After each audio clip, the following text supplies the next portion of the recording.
Well, Brett, what's it like to actually be playing a number of games? It's been a while since you've been able to actually go through a season. Yeah, it feels awesome. It's great to be back in London and like you said, get in some game time and play consistent hockey games. So yeah, it's awesome, and I'm really enjoying it so far.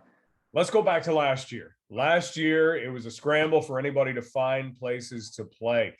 You wind up in Wilkes-Barre, Scranton. First off, Wilkes-Barre, Scranton, does it have as many hills as we hear? Yeah, I guess that's kind of all they have there. It's not much of a big town or city or anything like that. So yeah, it's mostly just hills and hockey rink. So yeah. So is there ever any training sessions where it's let's go run the hills of downtown? I wish I got to get that opportunity, but it was more so like on your own time, little hikes and stuff, because it was a really nice area. So I would do a lot of that because I had a lot of free time when I was over there. Well, let's kind of look at you going to Wilkes-Barre, Scranton, and knowing that as an 18-year-old, goalies are not necessarily going to get a lot of game time. You ultimately became the youngest player to play for Wilkes-Barre, Scranton as a goaltender. So going there, knowing that you were going to be practicing a lot, guys are going to be firing pucks at you, and guys who can shoot are going to be firing those pucks. What was it like to go into that setting knowing, yeah, this is what I'm up to right now?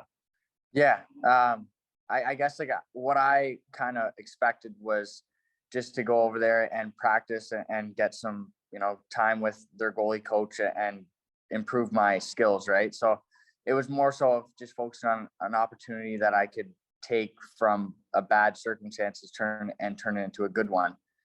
With COVID and all that, with not being able to play for London.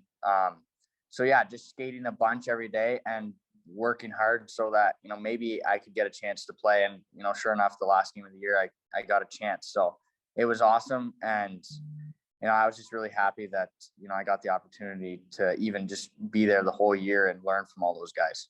Well, it shows the work that you put in. You get that reward of the final game of the season.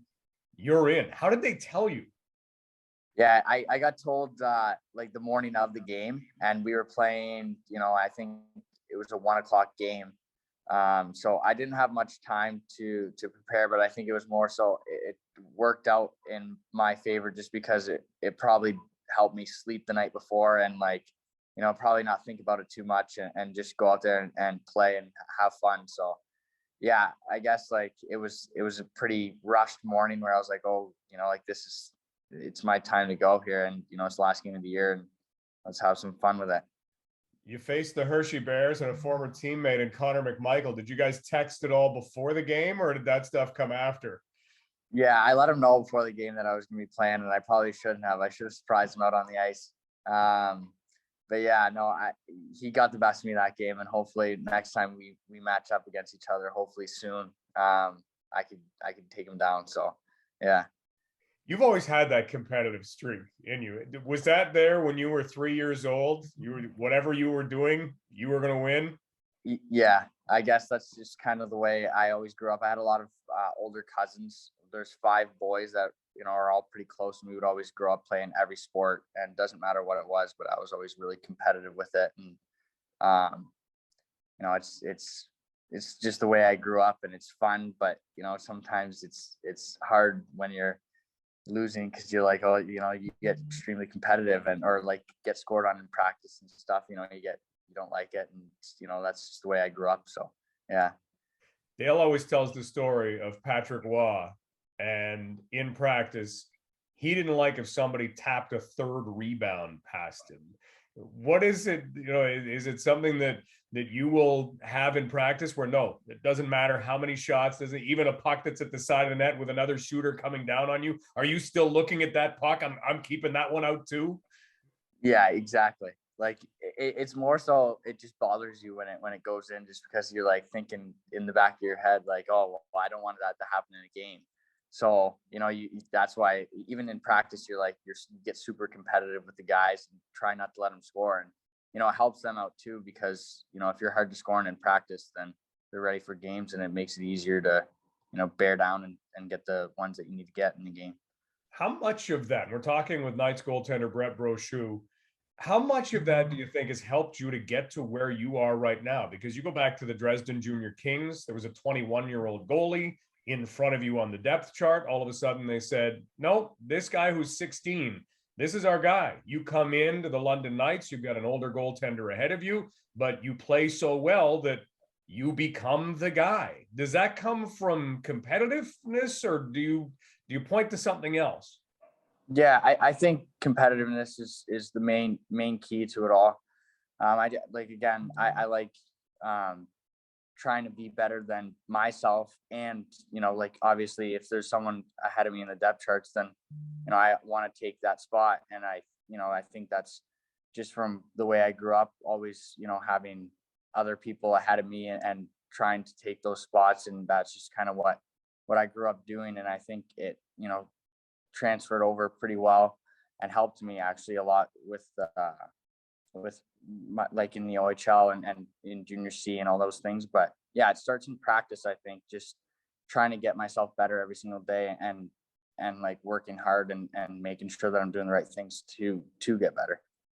When you look at the awards that you have started to rack up, you now are the OHL goaltender of the month 3 months running. We've got to go back to January and February of 2020, but still 3 months running. To get that nod, to find out about that you've been chosen for that, what is that like? Yeah, it's nice. I mean, last month our team played a really good 8 games, and I think that was a really good start for our team.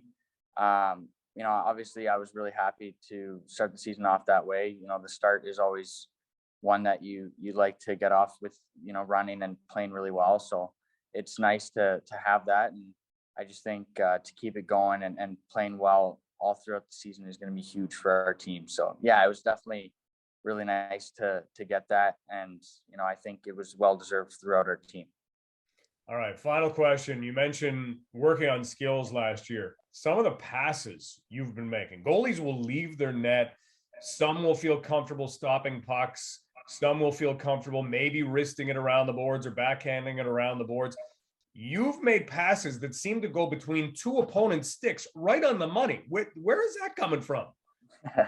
Yeah, I did work a lot on puck handles, but I think it's more so of just having the confidence to be able to do that and reading the play. I just think doing a lot of video on forecheck and see what players' tendencies are like when they come in. I think that helped me a lot.